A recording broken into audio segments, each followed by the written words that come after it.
Hey everyone, welcome back to our channel.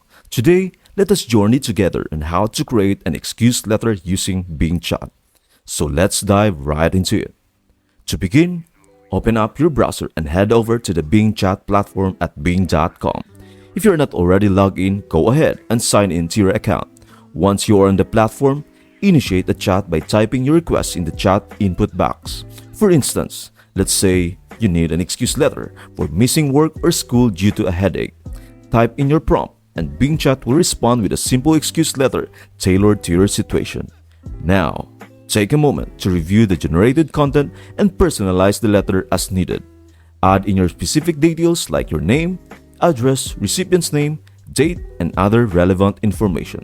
This personal touch ensures the excuse letter accurately represents your circumstances.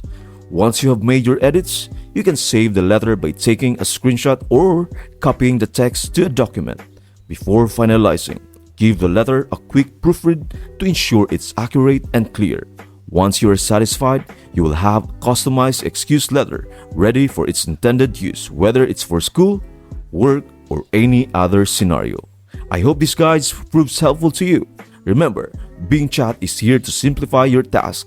That's it. Thank you for watching and see you in the next video.